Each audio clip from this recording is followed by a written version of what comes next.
for joining us on this lovely Monday morning to talk about improving writing for English 1 through 4.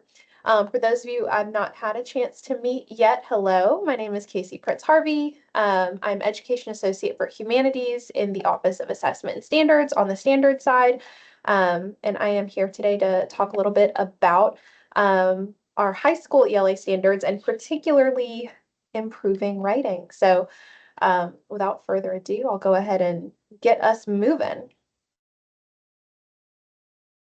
A little bit of housekeeping before we get started.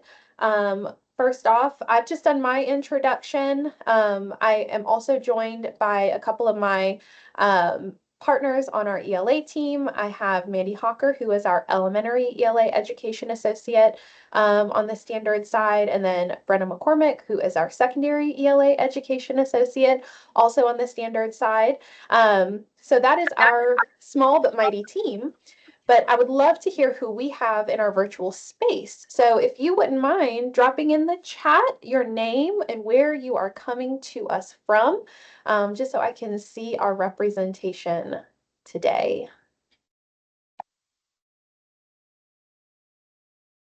I think I see Beaufort. Mandy, Brenna, and I love Beaufort. Lauren's 55. Clover, Chesterfield, Anderson. Oh, we're coming in fast. Rock Hill Virtual Academy, Somerville, Goose Creek. Oh, and you know what? Here's another good question. How close are you to your first day of school? Who's starting back next week? Who's starting back the week after? I know some schools are starting this week. 3 days. Ooh. Teachers start tomorrow. Yep, Aiken started today. Some of y'all have a little bit of time there. I'm seeing August 7th. Good mix. Go back on Friday. How exciting. Oh, July 25th. Oh my goodness. Well, thank you for joining us on a Monday morning and what may be for some of you your last Monday morning before you are back in the building or back in the building with kids. I so appreciate you taking some time out to come hang out with us. I'm going to go ahead and keep us rolling with our landing page and our attendance. So Brenna is going to drop our links in the chat. Your landing page for today will have all of your materials that we're going to reference. And then the attendance is linked on there, but we also have it in the chat. And you are going to want to make sure you complete your attendance in order to receive your recertification credit. Additionally, before we get started, I want to give that reminder about consulting your high quality instructional materials for support. So, we will talk about a couple of different instructional resources or supports throughout our presentation, and you'll have a couple things on your landing page. But those resources are just some of many examples. And, curriculum is determined and selected at your local level. So you should have new instructional materials coming your way for this school year. And be sure to consult those for your support in addition to these examples and supports that we're going to have. Your attendance, you can go ahead and complete now. And that's actually going to lead me to our next point, which is our recertification credit. So as you know, this summer we have been able to offer 1 hour of recertification credit for each hour of webinar participation. And in order to receive your recertification credit, we have 3 requirements. The first is to attend the live session and participate. Then to remain in attendance for the duration. So you do have to be here from the beginning to the end of the session, and to complete the attendance form at the beginning of the session, and then our feedback form at the end. So those will be our ways that we're going to capture who's here for for the live session. So you can go ahead and complete the attendance now. And then at the end of the session, you're going to get a quick feedback form, and that's going to be our last kind of end piece where we'll capture who was here. And then that recertification credit will be emailed to you a little bit later this week. So that is a little bit about our recertification. All right. That was a lot of housekeeping stuff, but we're going to go ahead and jump into the actual meat of our session today with our purpose. So our purpose today is to enhance understanding of improving writing for secondary students and provide instructional strategies to support students' ability to revise writing to improve clarity and enhance style. And that is language directly from our standards. So if this is our purpose for today, then what is the why? Why would you choose to attend this session on this lovely Monday morning? Or what maybe for some of you your last Monday of the summer? Why is this your why for attending today? I would love to see you just drop it in the chat, just so I can see where everyone's at.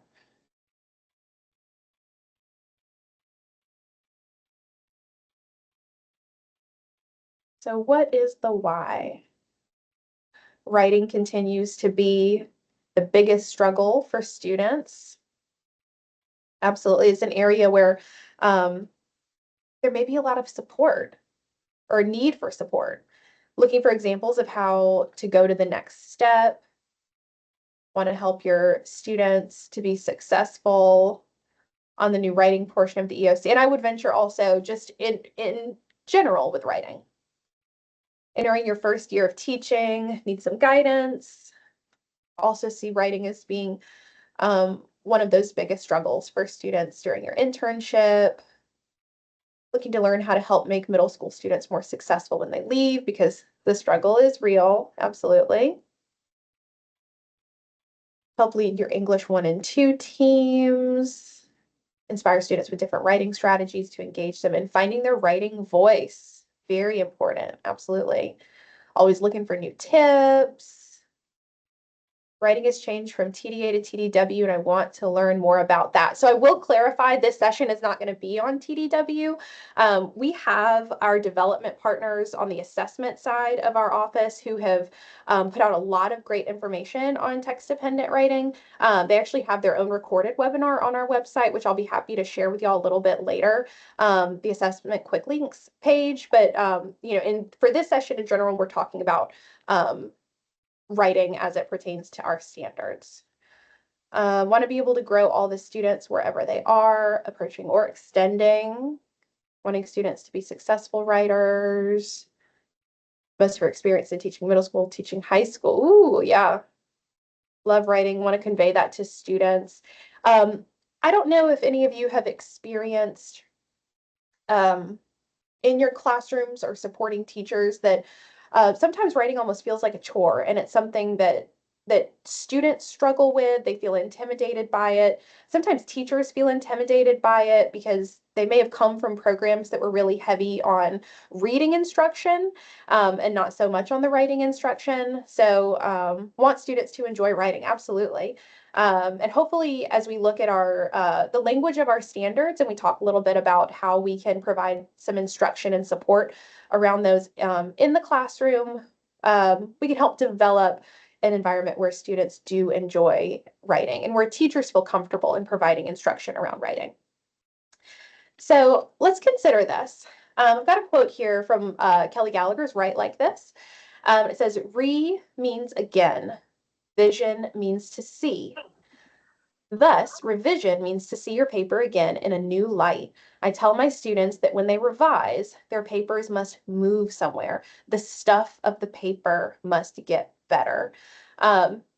And I want to capture your thinking around this. What are your initial reactions to this quote, knowing that we're talking about improving writing today? What are your initial thoughts? Do you agree with this? Is this how you explain it to your students?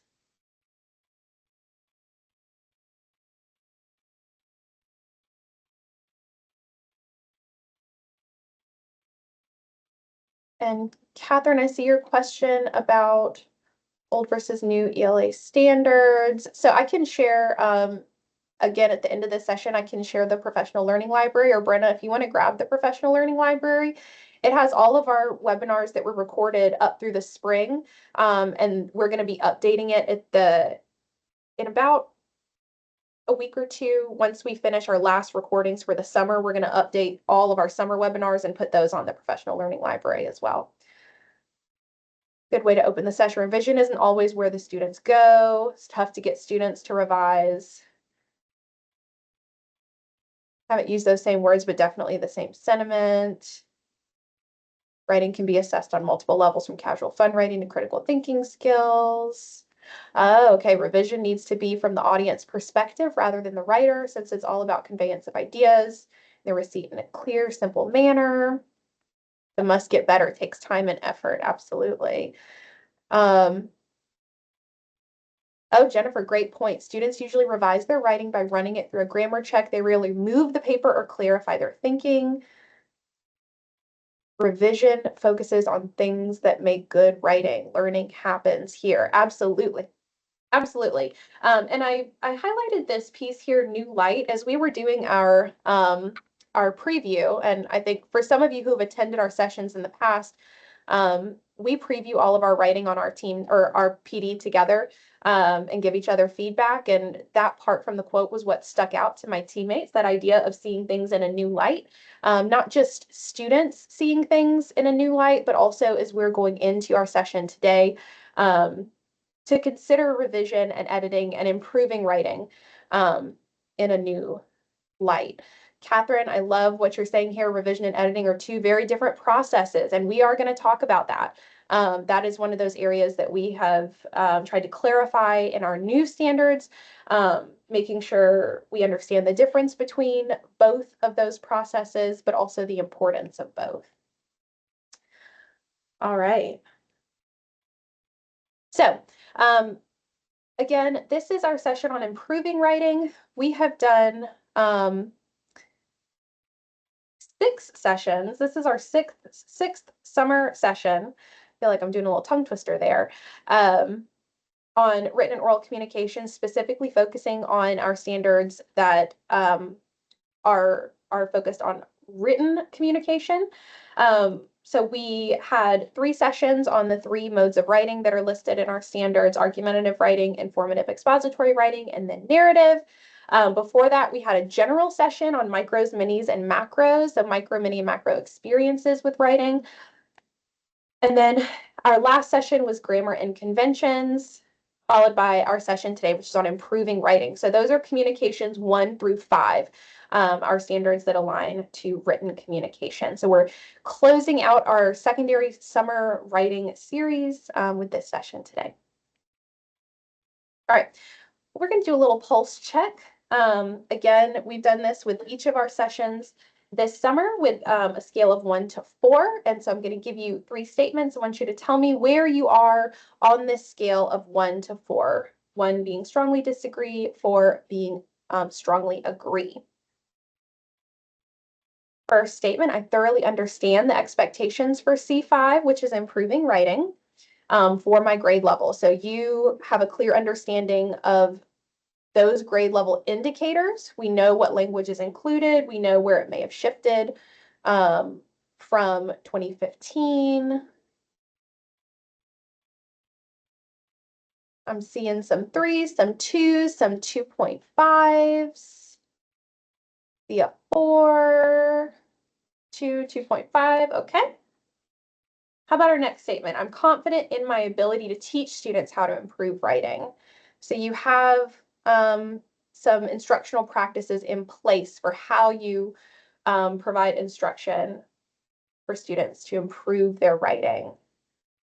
All right, I'm seeing a pretty large scale here. I'm seeing 2s, I'm seeing 3s, and seeing 4s. All right.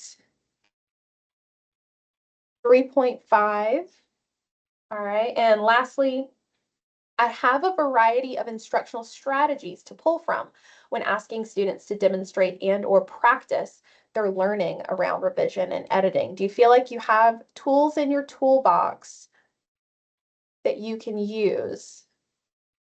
So some 2s, 3s, 3.5, 3, 3.5. And I'm sure, you know, as a former high school English teacher myself, you're always looking for more resources or more ideas to try and freshen things up, or even to affirm, oh, I do that. That makes me feel like I'm solid in my practice. All right. Well, wherever you are, we are going to come back to the pulse check at the end. Hopefully, by the end of our session, we can move you up somewhere on this scale. Even if you're a 4, maybe you feel like you're a 4.5, and you have even more ideas, or you feel confident enough to share your ideas with others, maybe people in your department or teachers that you serve if you're in a coaching or specialist role. All right. Well, we're going to go ahead and get started. Our agenda today is pretty simple. We're going to look at improving writing and our 2024 South Carolina College and Career Ready ELA standards. We're going to talk about that vertical progression. We're going to talk about some of the shift from 2015 to 2024 and the language of those grade level indicators. Then we're going to do a dive into planning, editing, feedback, and revision. So the language that's included in the improving writing indicators. Then we'll talk a little bit about micros, minis, and macros, and then finish up with some clarity and closure. So let's go ahead and dive in. Starting out with our standard C5, which is improving writing. So this is the kind of end goal for our K through English 4 education. So the end goal would be to revise writing to improve clarity and enhance style appropriate to audience, purpose, and task. So I want us to pause and ponder here and see what words or phrases draw your attention. What from the language of the standard draws your attention? Enhance, improve clarity, audience, purpose, and task. Absolutely. Yeah, I'm seeing some of you, you're pulling in that focus that when we make the revisions, it is always going back to the audience, purpose, and task. Clarity and enhancing style. All right. So I'm going to pull up our glossary definition for what this actually is, right? When we say revise, and we say revise in terms of our standards, the intent of our standards, the definition from our glossary is the part of writing and preparing written material concerned primarily with reconsidering and reworking information in the text related to its task, purpose, and audience. And we're going to talk about that language, task, purpose, and audience a good bit during this session. But if you've attended any of our previous writing sessions, you will know that this is language that appears over and over and over again in the language of our standards specific to writing. So the choices that students make should be made intentionally for their task, their purpose, and their audience.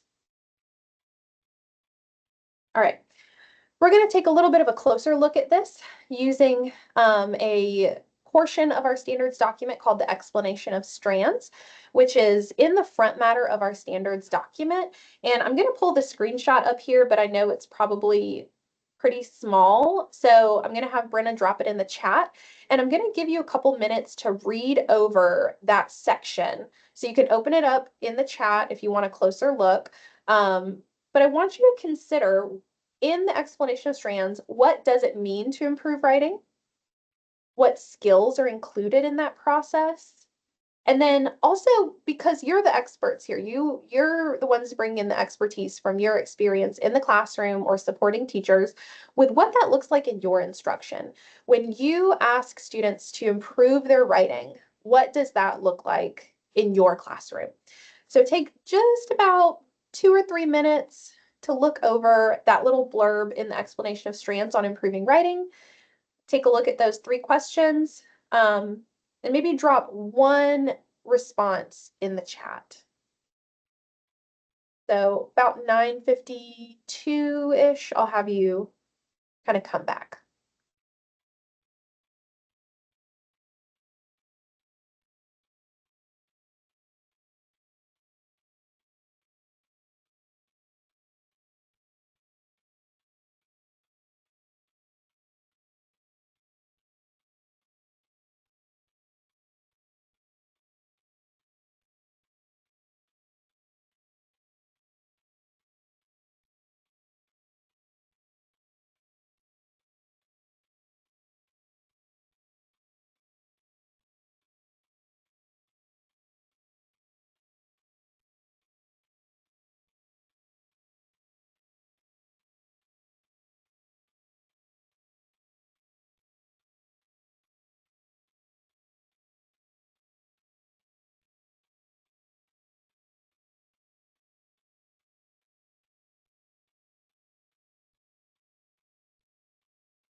Right, I'm taking a look at some of the responses in the chat so far.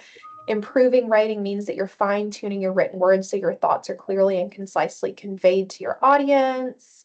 Haven't focused on revising very much.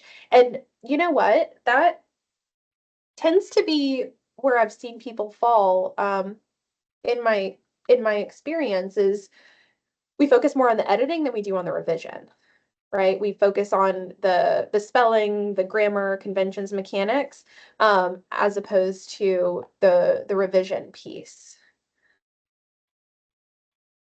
And I like what you said, Kate, about the heart is to ensure clear transmission of ideas for the audience to understand with the intended purpose in mind. Absolutely. To improve writing is to enhance the content, and the editing is to enhance the conventions. Bingo, Mary. Absolutely. All right. I love that response. Great writers never stop changing and editing, right? We're always looking to improve. Enjoy using peer revision groups with guided questions to help students grow together, have to understand the process in order to know how to improve. Skills involve rephrasing and rewording, adding and deleting, whatever it takes to deliver the content, understanding the process. Paula, yeah, absolutely. You like how Gallagher said the substance of the writing gets better, right? The stuff has to get better. Just because we rewrite it in neater handwriting and we fix the spelling errors doesn't mean that it's good writing, right? So we want to make sure that both of those pieces of the process are there. Absolutely. Christy, editing is about final presentation. Revision is about the heart of the paper. Very, very cool. Yeah. Think of the first draft as the thought process and putting ideas together. The revised draft is when you present your thoughts to others. Nicole, emulating literary styles to communicate while expressing thoughts to an audience. Very cool, very cool. Absolutely. I think we're all kind of on the same page here. So so many of you have already pointed this out, but I'm pulling up here the definitions for revision and editing from our glossary. And I want to remind you that our glossary was created specifically to align to the language of our indicator. So these are definitions that were crafted to align to the intent of our indicators. So we know revision, we've seen this definition previously. I put it up on a previous slide, but then editing here we see is the correction of mechanical features of writing, such as spelling, punctuation, and capitalization in order to prepare materials for publication or presentation, right? So we don't want to conflate those two things, but they each have a place in the process. And we're going to talk about that as we move forward. So I'm so glad that you were pulling that out from the explanation of strands. And then also, hopefully for any other clarity going into our glossary. All right, we are going to explore the vertical progression. So we'll take about 5 minutes for this. I want you to look at the vertical progression K through English 4. I know we're really focusing on high school, but I want you to see where students start out with the expectation for improving writing and then how that changes over time to get us to that end goal. Brenna just dropped it in the chat. We'll take about 5 minutes for you to take a good look at the language here. One thing I will note for you, if you have not been to any of our previous sessions or taken a look at the vertical progression, is that if you see words in bold, that means it's the first time it's introduced in that particular standard. So that's going to be that grade is the grade where students are first seeing that skill or that content. So just for a little bit of clarity. So we'll take about 5 minutes and I'll have you do a little bit of noticing and wondering. So as you look at the progression, what do you notice? But then also, what do you wonder? What questions might be lingering? Okay, so it is 9:56. So we will come back at 10:01 to share our noticings and wonderings in the chat. Okay, go ahead and open up that link that's in the chat, the C5.1 vertical articulation, and get started.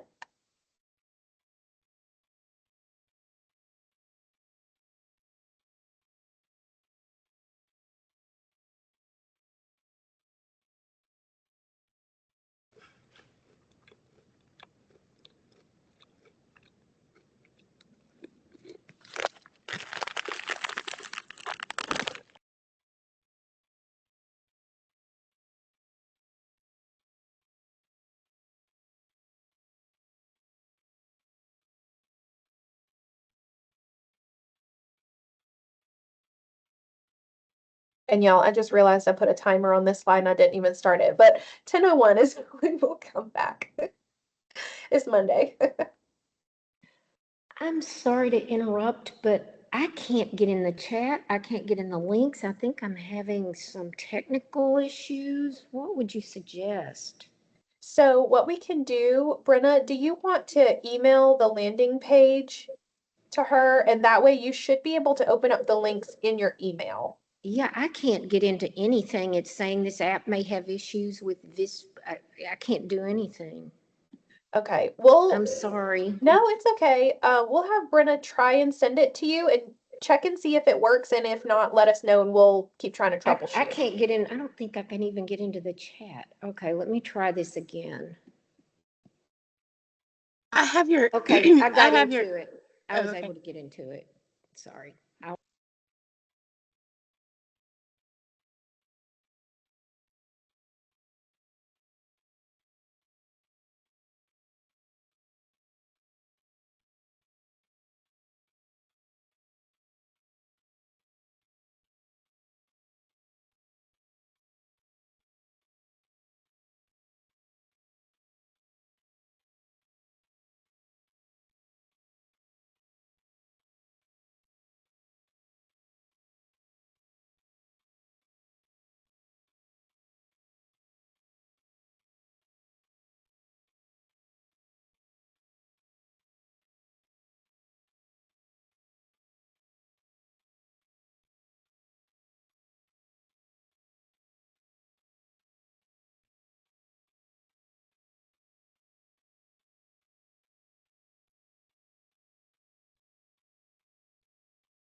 Take just about one more minute for any other noticings or wonderings and drop them into the chat. I've seen some really good responses so far.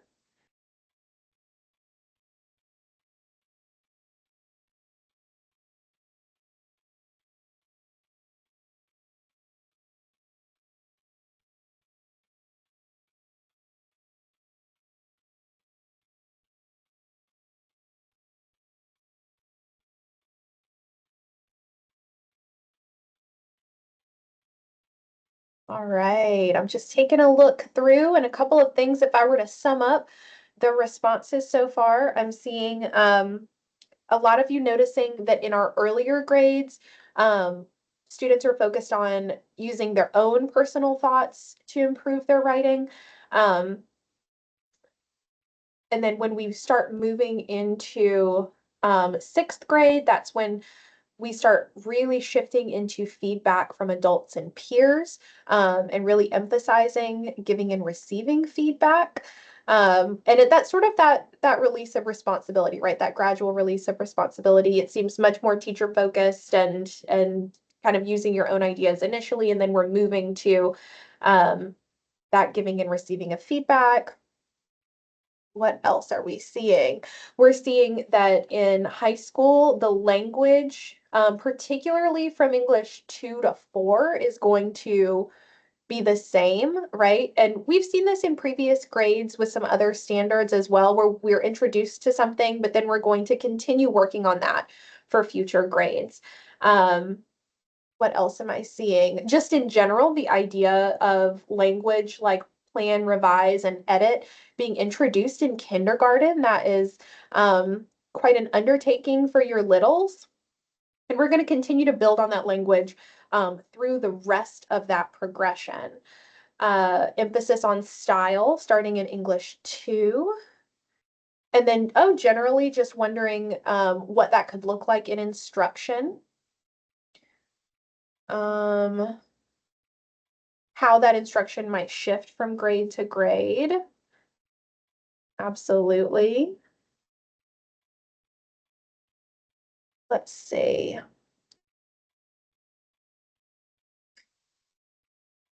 Just taking another look through. And again, yeah, that emphasis that once we hit high school, we're not seeing a whole lot of change. But one detail that I do want to draw your attention to is that while it doesn't drastically change at the secondary level, that language or expectation, there is that emphasis beginning in English 2 on making choices that are appropriate to the task, purpose, and audience. And so we're going to take a moment to dive into that language and its importance across our standards. Because like I said earlier, this is not the only place that we see the emphasis on task, purpose, or audience. Right. So you're going to see that focus on task, purpose, and audience repeated multiple times in the language of the standards. And particularly, you're going to see that emphasized across the 3 modes of writing. So that'd be C1, C2, C3. So I want us to look at some of those different places where we're going to see it emphasized. So I'm looking here at English 4. We have our standard on argumentative writing, and this is that end of learning goal for writing arguments. That sub-indicator E is establish and maintain a writing style appropriate to the task and audience. But then we can also see it in English 1 with writing informative text. So it's not just arguments, but we're also looking at informative and expository writing here in English 1 with sub-indicator E, which is use a tone and style appropriate to the task and audience. And then even in English 3 with writing narrative. So I've pulled an argument, I've pulled informative writing, and I'm pulling narrative here as well, where students are writing and intentionally using narrative within other modes of writing.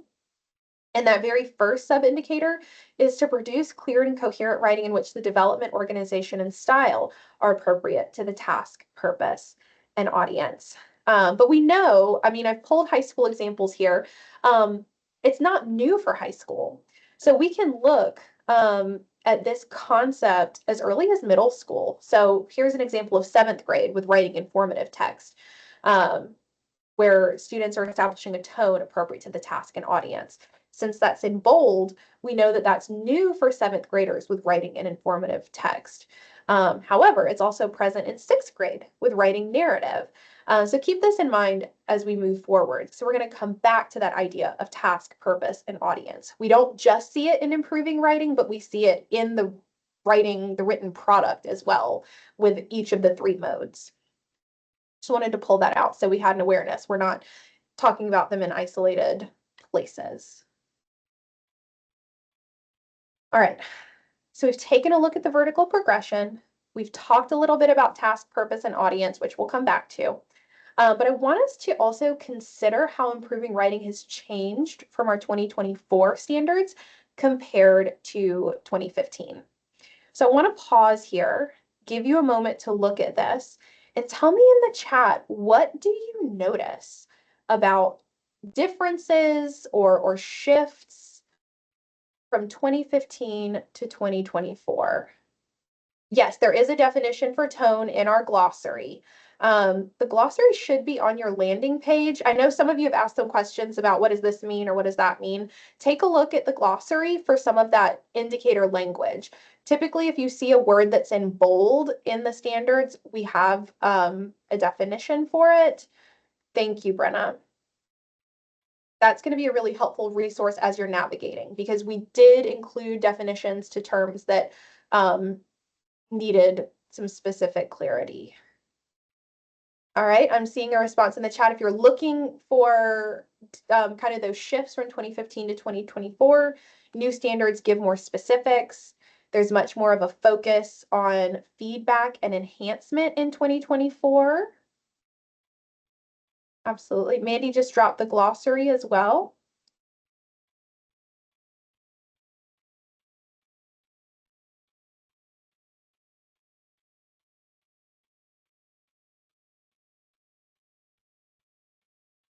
Peers. Oh, that emphasis of peers. Yeah, we don't see anything dealing with peers in 2015. Let's see, considering feedback is new language, enhanced clarity and style appropriate to audience, purpose, and task, more clear. New standards are more specific toward providing improvement. There's a change in complexity of expectation, specifies that you're writing for an audience and a purpose, more emphasis on specific feedback, emphasizes others in communication, addition of feedback, phrasing of clarity and cohesiveness. Mary said, appreciate the focus in 2024 on feedback, support guidance from others, comforting to know that writing is always a group effort, may make it less intimidating. Absolutely. Let's see, improve the focus on growth, right? We know that there's always some sort of room for improvement. We're always trying to grow as writers. Difference between revising and editing, focus on audience. New language definitely emphasizes the need for others to look at student writing. Feedback is highlighted. Yes, so absolutely. I wanted to draw some of the same things out. One thing that I really wanted to point out to you, if you didn't notice, and I know this is a really small thing, but it is really important. The 2015, when we see the indicators that were aligned in 2015, all of those are sub-indicators that were a part of the 3 modes of writing. So improving writing was not its own standard. It was like a sub-indicator at the very end of writing a narrative or writing an argument or writing it. It was just that little tiny piece, right? But now it's its own standard. It stands by itself outside of the 3 modes. And I want you to think, what message does that send? What is the intention of that, you think? Instead of having it as a sub-indicator, to have it as its own standalone standard. It's important, right? It's not an afterthought. It's not like a checklist you give at the very end. It's not mode specific. It's a priority, right? If you want students to be strong writers, it needs to be something that stands alone as its own piece of the process. Absolutely. And then moving over to 2024, new standards are overarching. Yeah. So if we move over to 2024, some of you pointed this out, and I'm just pulling one piece here, right? Is that emphasis on feedback, right? And it's feedback from peers and adults. What do you think are the implications of that inclusion, to now have feedback specifically added into the language of the standards? What do you think is the implication of that? How is that going to impact the work in the classroom? How is that going to impact the learning that students are taking part in?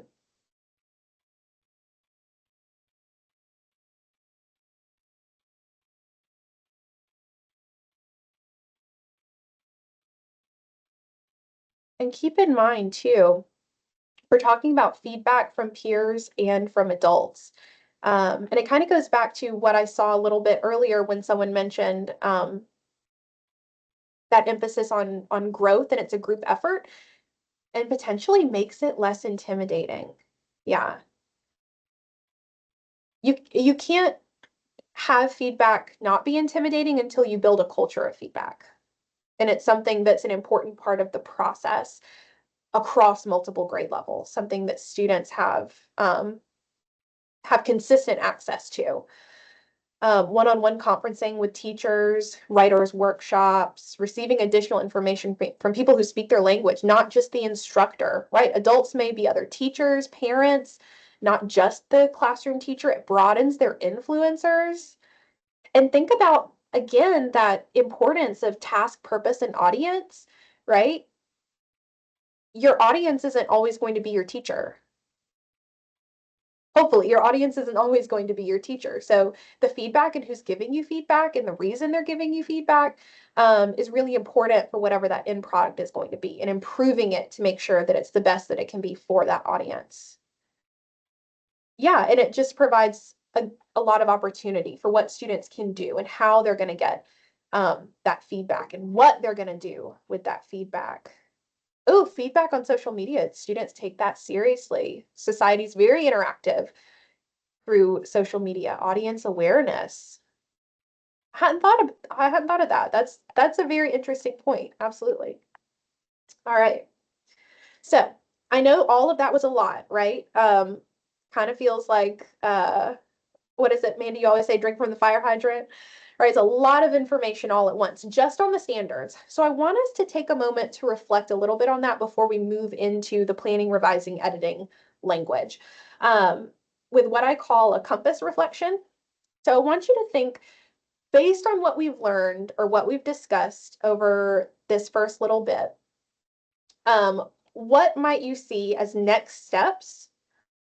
What are you excited about? What might you save for later? Or what are you wondering as it pertains to anything with what we just discussed with improving writing for planning instruction or classroom formative assessment? So drop your quick compass reflection, just one of those, the north, east, south, or west in the chat. Let's see where we're at before we move forward.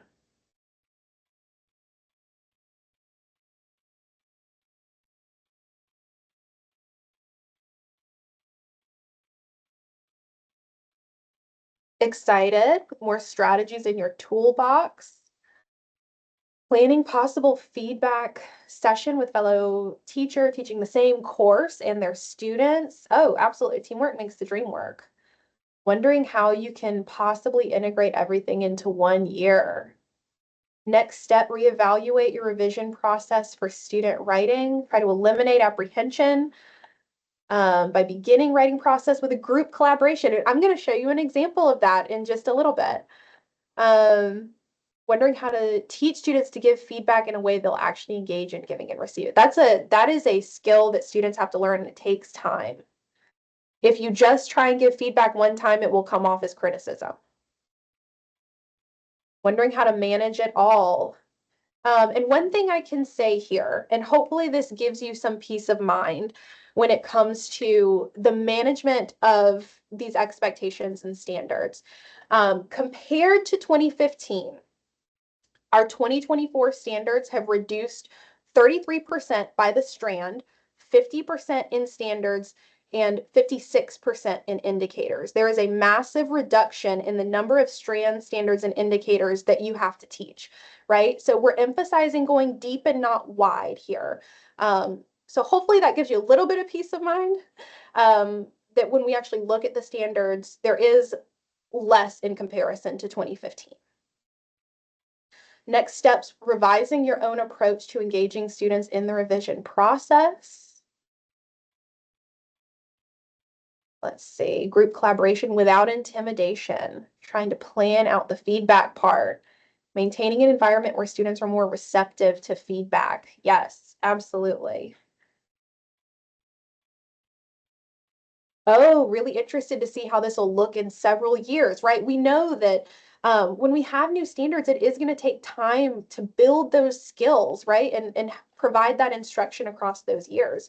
But when students have become, like Jessica is saying, more used to the process from elementary school on up, now that's something that you really can emphasize in your instruction, because some of those structures are already in place for you. Absolutely. All right, we're going to talk a little bit about planning, editing, feedback, and revision, the language within those high school indicators, right? So I'm pulling really eighth grade up to English 4 because we know we may have some eighth graders taking English 1. Um, and I wanted to highlight in red here the language that is a component of improving writing. So we typically think of revision and editing as the final steps in the process, but I want us to also consider the importance of intentionally including planning and feedback as a part of that process. So we're going to explore a few different strategies and resources to support these 4 components. So I've kind of pulled planning, feedback, revision, editing, and I've pulled a couple of little strategies or examples or supports that you might consider as a part of that process. As always, we're going to explore those examples, strategies, or supports. But I want to remind you of the importance of what we call dating the strategy, but marrying the practice, right? And I think I talked about this in my grammar session last time around. The examples that I'm going to share are just a couple of ideas, right? I've not reinvented the wheel here.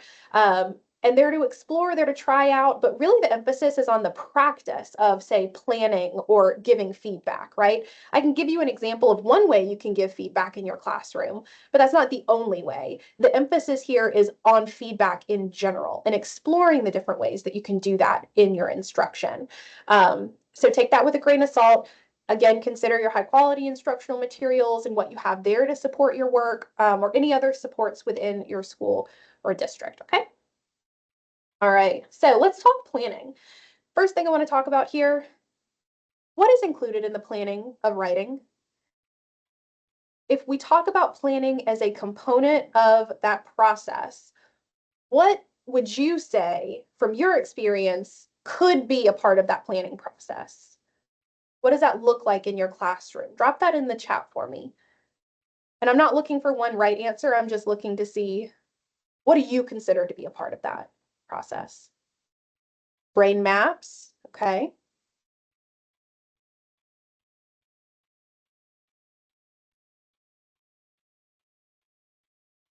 What else? What do you consider to be a part of that process? Creating outlines, picking topics, quick writes or brainstorms, graphic organizers.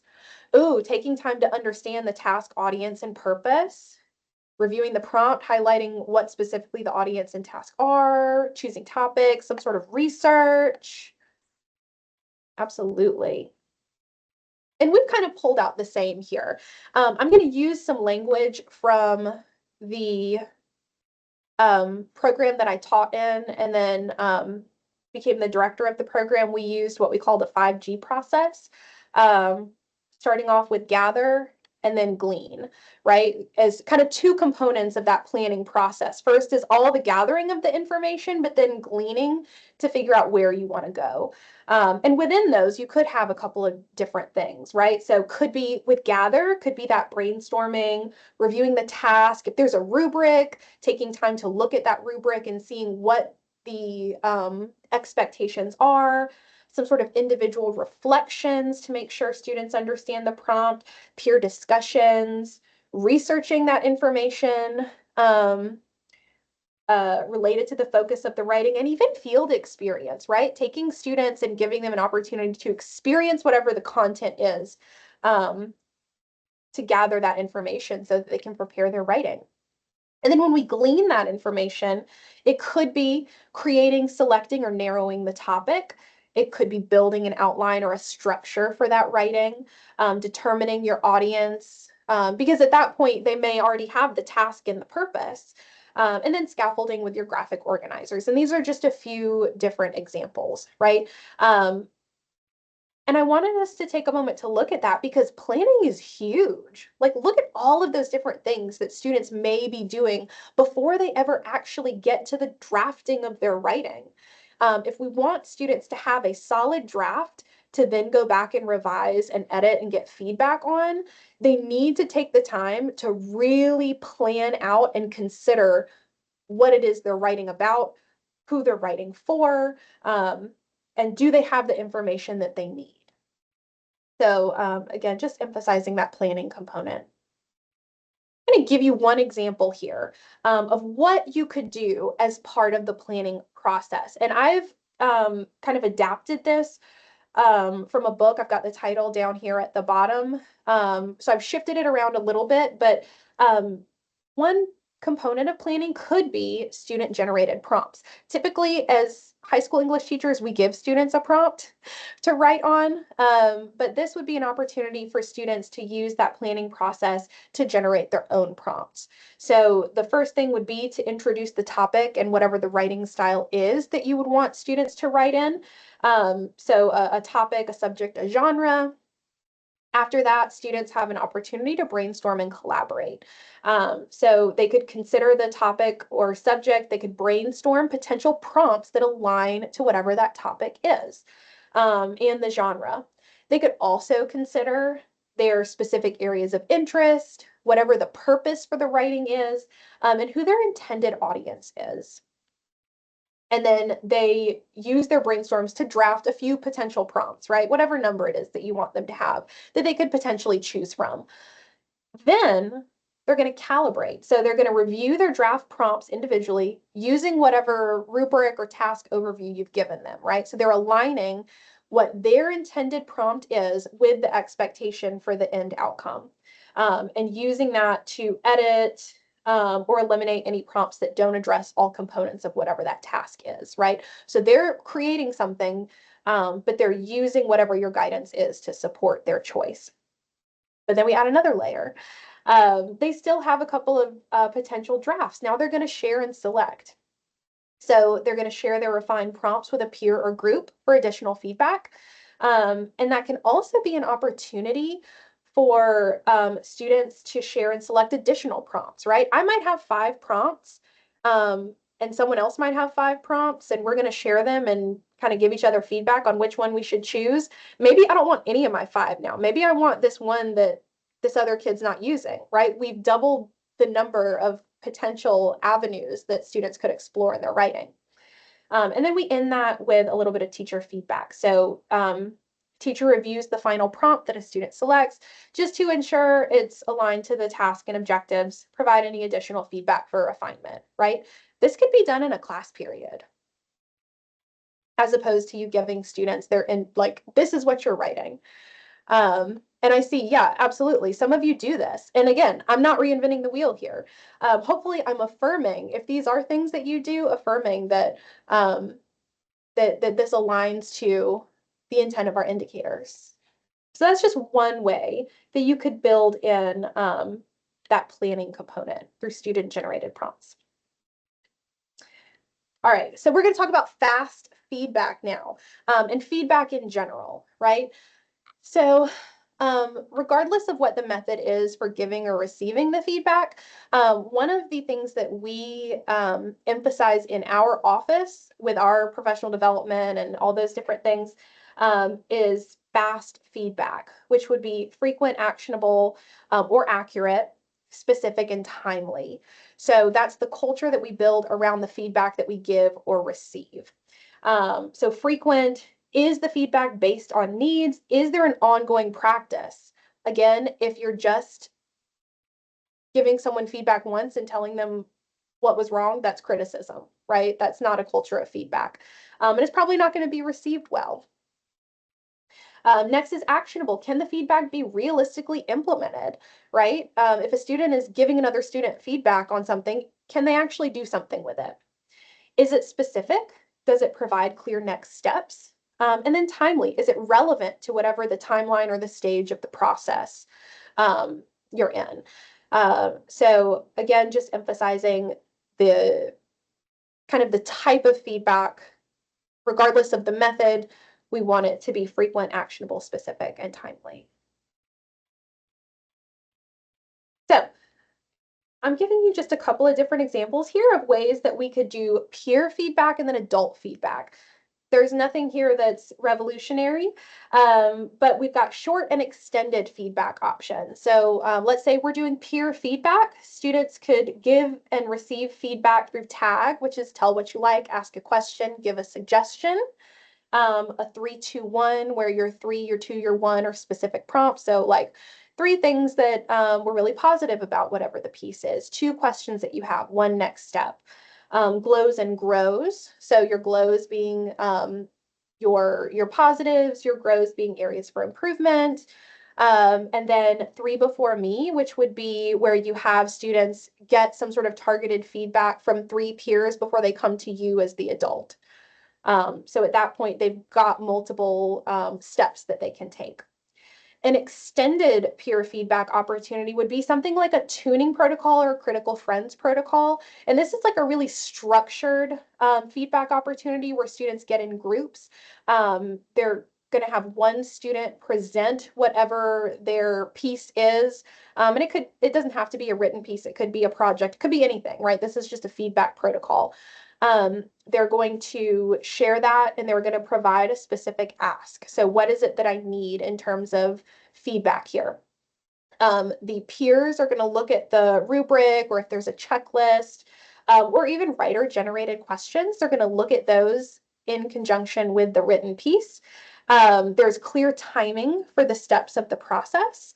And then students have an opportunity to provide what we call warm and cool feedback, right? Warm being, again, those positives, things that have worked really well. Cool feedback being those areas for growth. So it would start with the student presenting their piece and their ask, an opportunity for the students to look at the written work, ask clarifying questions, give their feedback, and then your student walks away with, here are my next steps, right? I'm going to do X, Y, and Z. So kind of like a peer version of your written conference. Catherine, I have an infographic that I created on the Critical Friends protocol. This is something I used to use in my classroom that worked really well. And we've done it here at the agency in our team to give and receive feedback. Yeah, oh, yep. See, Brenna's got it. I printed them and laminated them and gave them to my whole team. So I can share that on your landing page if you want. It's just a really great tool if you're wanting to build some structure into that feedback process. And I didn't invent it. It's just something that I picked up and used over the years because feedback was a very big part of the program that I taught in. Next, we have adult feedback, right? Again, knowing that we want students to have opportunities to give and receive feedback with each other, but also we want our adults, whether that's teachers or family or community, included in that process as well. So some short feedback opportunities would be like a give one, get one. I'm sure many of you have done give one, get one with your students where they have a piece of information, they give it to another student, that student gives them the piece, so it's a give one and a get one. But in this case, this would be feedback. So the give one would be the student reflection of, I know this is something specific that I need to work on. And then the get one would be the teacher feedback in conjunction with that. So again, a give one and a get one, very short, sweet, and to the point. An extended would be a writers conference, right? And I know many of you use writers conference. I've seen you talk about writers conference in the chat, and that can take a lot of different forms. What I want to emphasize here, though, is the student will reflect and create their asks before the meeting, right? So the idea isn't that you read 200 papers and mark everything that needs to be fixed and then sit with them and talk about everything that needs to be fixed, right? But your student has an opportunity to look at their work, consider where they might need to grow or where there might be areas for improvement. They come to the conference with that, and that's the point of your discussion, right? Because if we're just going to mark it all up in red pen and give it to them, there's not much of a point talking about the things that were in the red pen, right? But we really want to use that time wisely. And regardless of whatever the strategy or idea is, the emphasis is on student reflection and projection, right? So for the feedback to be effective, there needs to be a feed up and a feed forward. So your feed up means your student needs to reflect and know kind of where they have that area for growth. And the feed forward means after you've given the feedback, they need to have a next step, an actionable next step. All right, so it's a feed up, a feedback, a feed forward. When we're giving that feedback, there's an emphasis on student reflection and projection. What am I going to do with that? So that was a really long-winded thing. I'm gonna get off my feedback soapbox, and we're gonna talk again about revision and editing. So I want us to revisit these definitions, right? We've got revision, which is kind of the stuff of the writing. It's the meat of the writing. We're reworking, we're reconsidering the information, aligning it to the task, purpose, and audience. And then editing, we're correcting the mechanical features. We're looking at punctuation, we're looking at spelling or capitalization.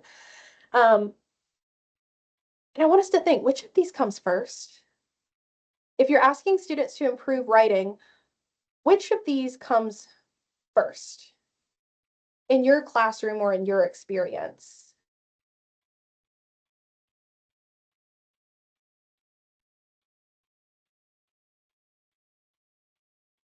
Okay, I'm seeing mostly revision, usually revision.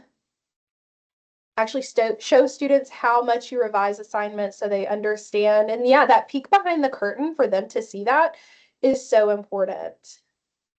Absolutely. And I think we talked about this if you were in the grammar session last time around.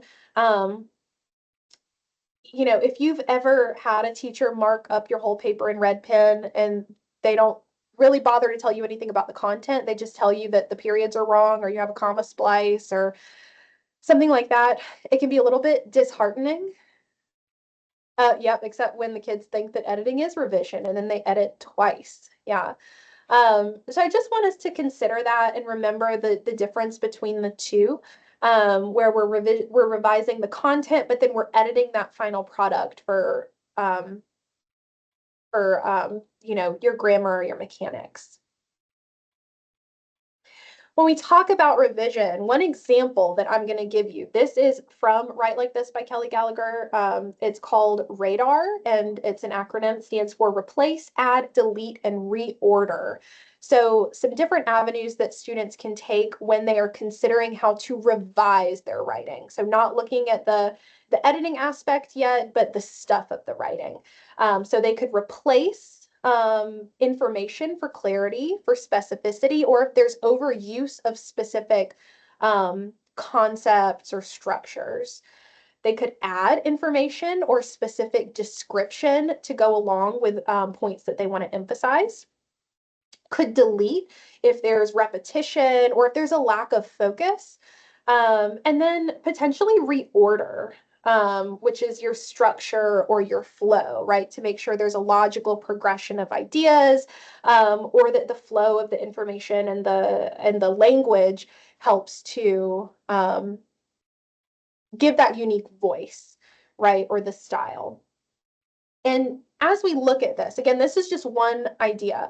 If we were to ask students to use this radar process, do they have to have something for every letter in this step? Like, do they have to replace and add and delete and reorder?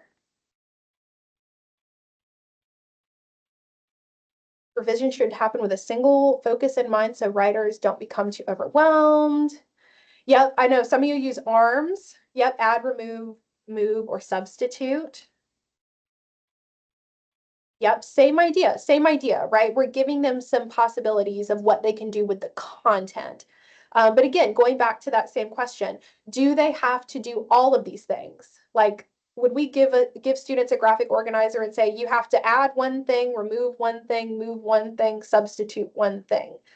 Not necessarily. I mean, some of them may need all of those things, right? Depending on where they're at, right?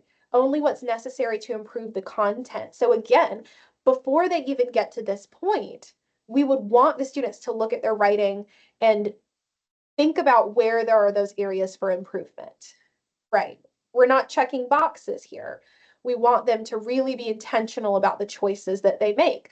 Because even when we go back to the language of the three modes of writing with the task, the purpose, the audience, it's all about the intentionality of the choices that they make. They're doing it for a specific reason. Also like to focus on one thing at a time during revision, usually have them choose a specific focus for each revision day. That's a strong practice, absolutely. Yeah. Christy, you said no, especially if it wouldn't improve their writing. Absolutely, right? It's really about, is that choice going to benefit and improve my writing in the way that I need it to?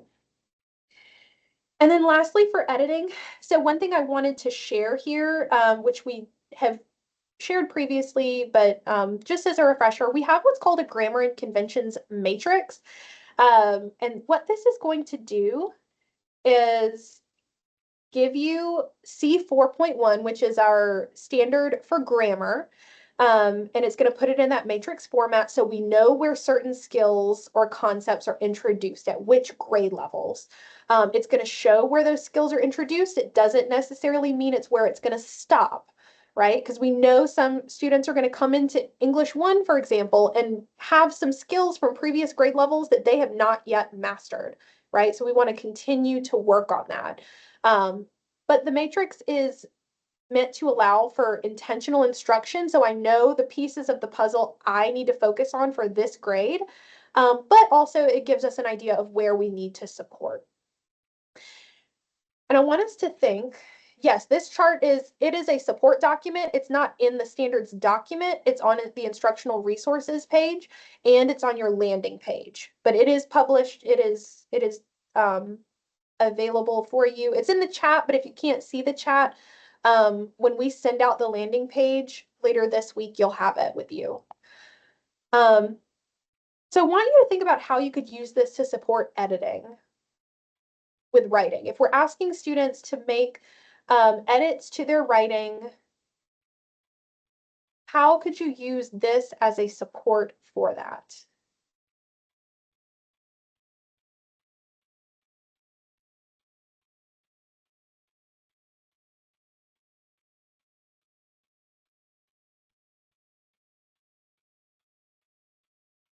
Included in the rubric under grammar and convention. So you're really targeting the specific areas or the specific aspects of grammar that you're looking for.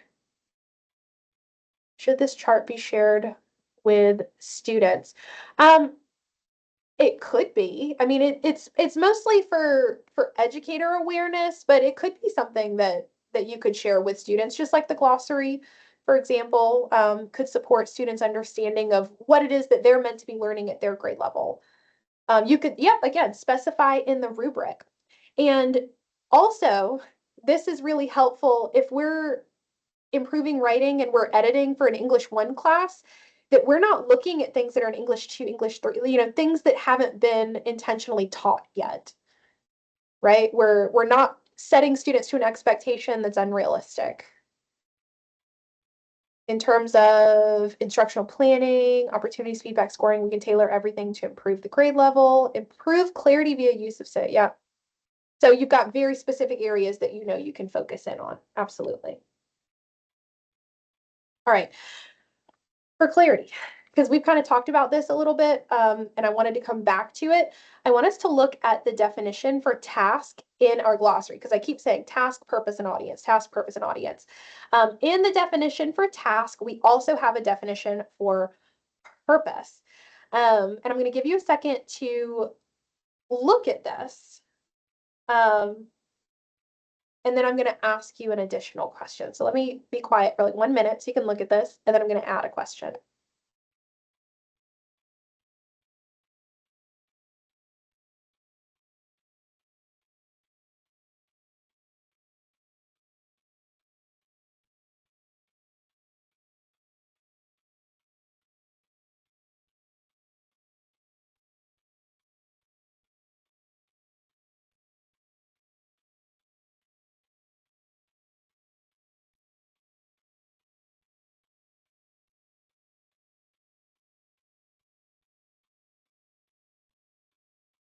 Okay. Oh, and Jessica, I see your comment at the beginning of the year. You could have a grammar or rubric with grammar components that might focus on previous grade levels with a new component. And then towards the end of the year, it could look a little bit different, right? As you provided specific instruction around specific grammar skills, you can tweak that portion of your rubric. Or when you're asking students to edit, you're asking them to edit specifically for skills that have been taught. Absolutely. All right, so we can see here that the task is, what we're asking students to do. It's the action or the assignment. The purpose is what the writer hopes to achieve through the completion of the task. So a student might have a task to write an argumentative essay, but we know their purpose is to argue why you should recycle, for example. So a specific claim using reasons and evidence. They have a specific outcome they're wanting to achieve through whatever that task is. Now, we do not have in our glossary the definition for audience. So I want us to think a little bit about that. With how do you define audience in your instruction? If you're asking students to write or be intentional about their audience, how do you explain audience to students?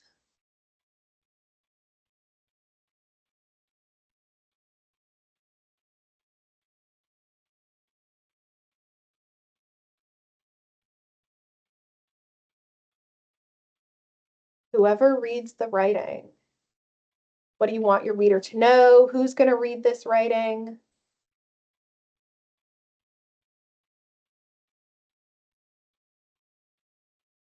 The task is the what, the purpose is the why, the audience is the who they're trying to impact. We've got inform and persuade, entertain. Consider who'll be reading your writing and will they understand the content based on only your information. Examples of real life audience. The difference between how we speak to other students and adults, who's reading or who's listening. Have them consider if the audience would affect the formality of the writing. Oh, Mary, what population are you attempting to attract the attention of with your message? Right. When students write, does the audience vary? And how do we collectively move students from always writing for the same audience? Typically, who are students considering as their audience naturally?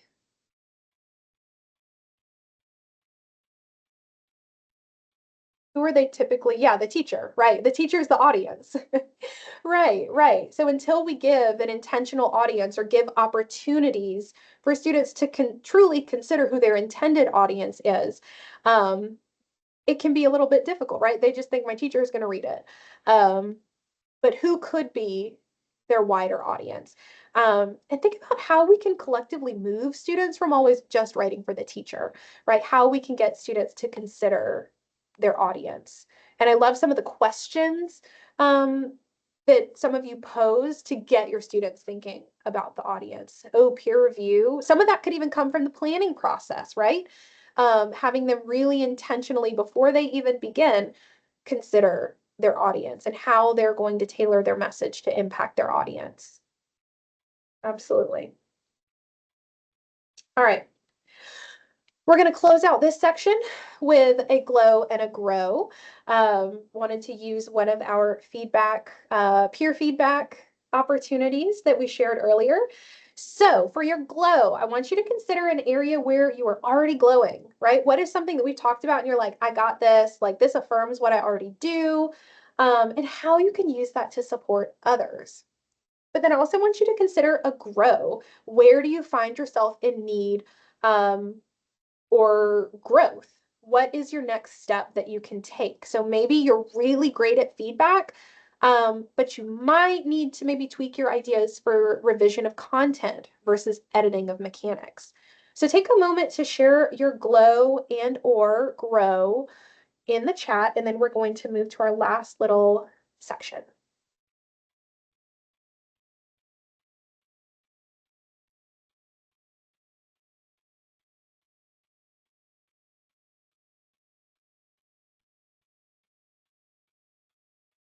Right, I'm seeing glow, providing opportunities for peer review and feedback. I'm so glad to see that a lot of you are doing this already.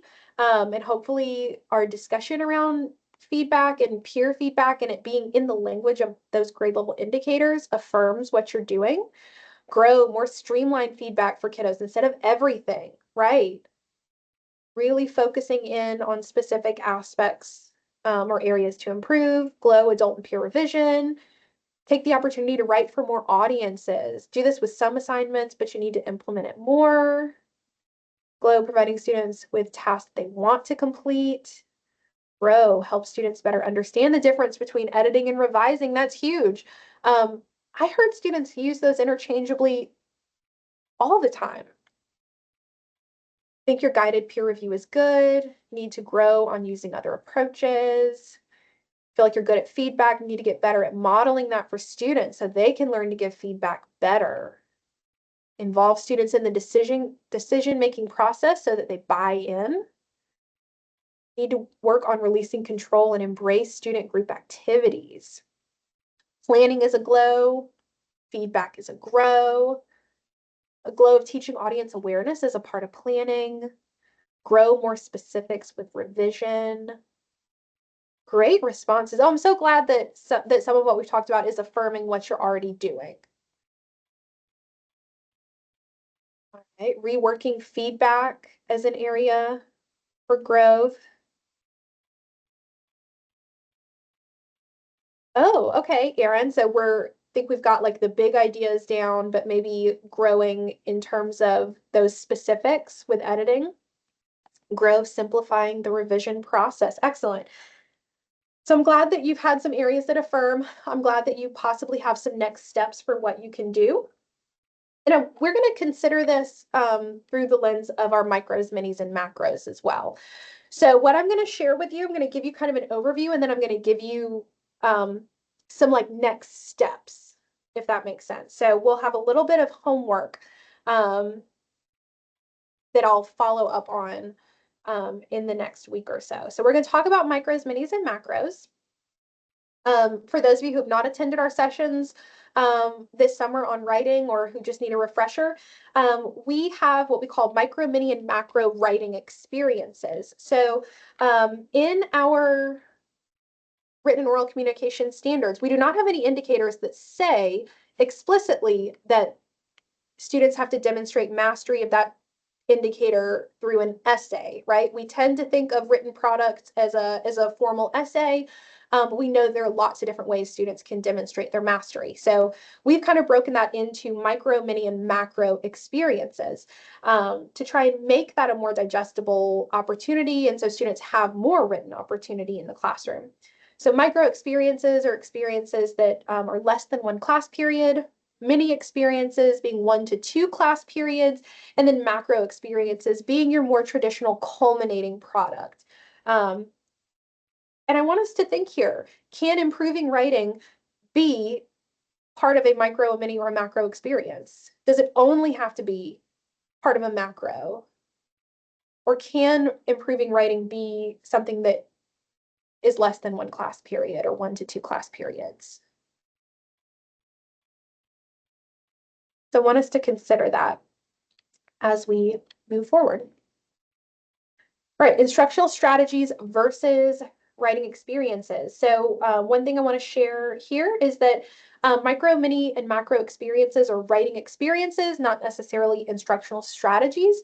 So students still need to receive that explicit writing instruction, right? They still need that explicit instruction before they do the experience, which is just a suggestion to use when it's time for them to demonstrate their understanding of and or practice what you've taught. And of course, sometimes it's okay to teach through experience. You want to let them try it and then name it after. But just be careful when we look at micros, minis, and macros to not neglect the actual instruction.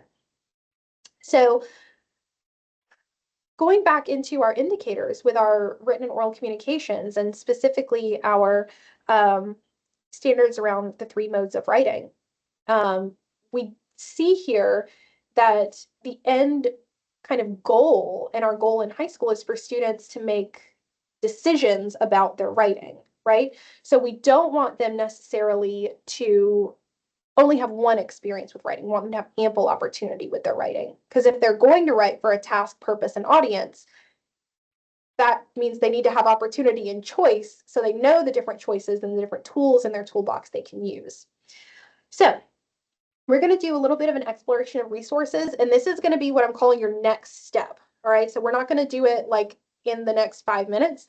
We're going to give the task, and then I'm going to follow up with you when I reach back out with your recording and your landing page. So you have a couple of options here. First option is to select a micro, mini, or macro from our master list that we have on your landing page.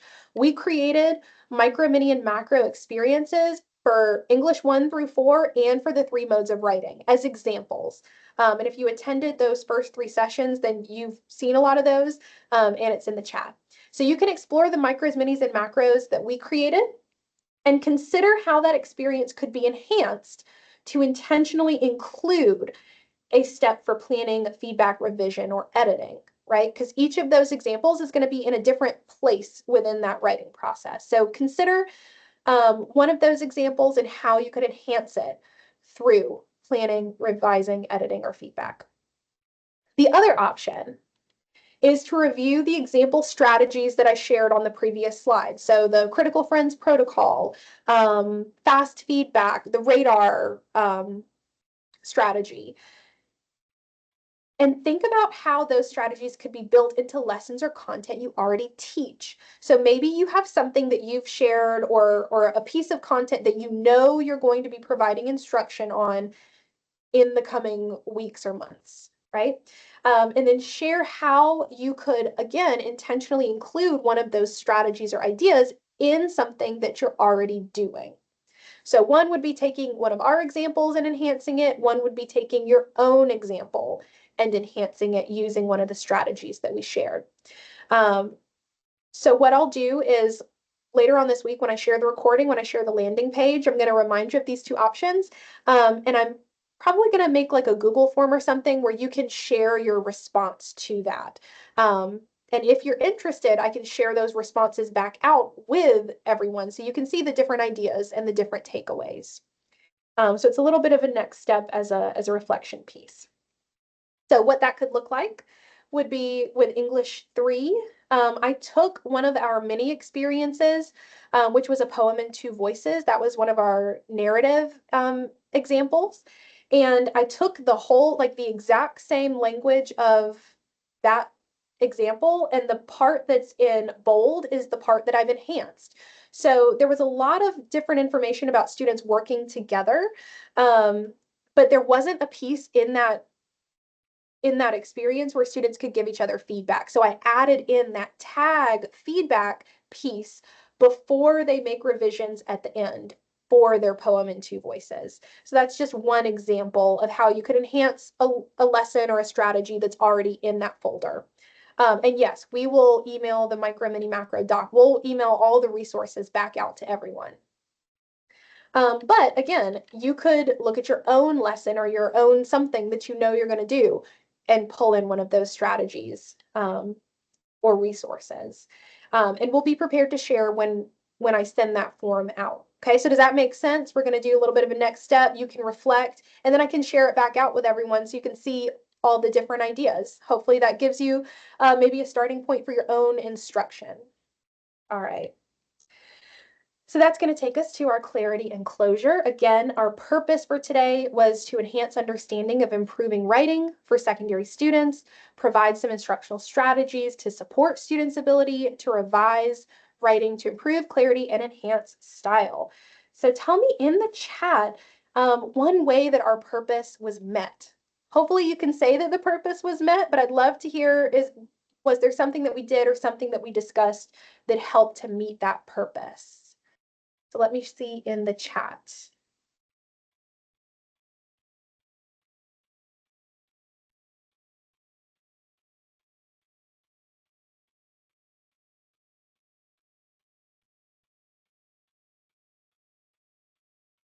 All right, purpose met, new strategies for feedback you can use, several instructional strategies, learning areas of growth when it comes to intentionality. The strategy really got better, understanding the difference between revision and editing, looking at the vertical alignment, understanding of the intent of the standards. Excellent, excellent. Very good. Instructional strategy for radar is amazing. And I can't take credit for that one. I got that from Kelly Gallagher's Write Like This, but I'm glad that you can use that as a support. All right. We'll do our pulse check one more time. The micros, minis, macros. I'm so glad that you like those.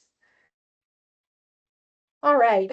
I want us to do our pulse check. Remember, our goal was to try and move you up in some small way. First being that you thoroughly understand your expectations for C5, which is improving writing. Do we feel like you understand the expectation? All right, I'm seeing 4s, very good. And I was seeing some 2s and 3s before, so that makes me very happy. I'm glad to see it. Okay. Our next statement, confident in your ability to teach students how to improve their writing. Do you feel like you have some grasp of some of those areas for how you can provide instruction for students? Seeing some 3.5s, some 3s, some 4s. Very good, very good. And lastly, you have a variety of instructional strategies to pull from when asking students to demonstrate or practice their learning around revision and editing. Do you feel like you have a couple of tools in your toolbox that you can use or you can try out? And perfect, Jessica, 3.5, it'll improve when you share your insights. Yes, when I put that form out and then share it back out with y'all, hopefully that continues to build your toolkit. Absolutely. And I'm loving a 3.8. That's fantastic.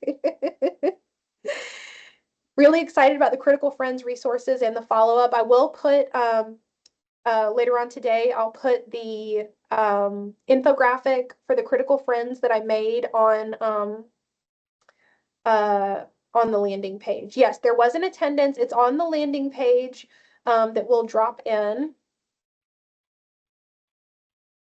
And then we'll finish up with our feedback as well. So our feedback is that last piece for your attendance for today. That's going to show that you were here from the beginning through the duration to the end. It just gives us a little bit of feedback on the relevance of the session and the actionability. So do you feel like you can take this and do something with it? So that is now in the chat.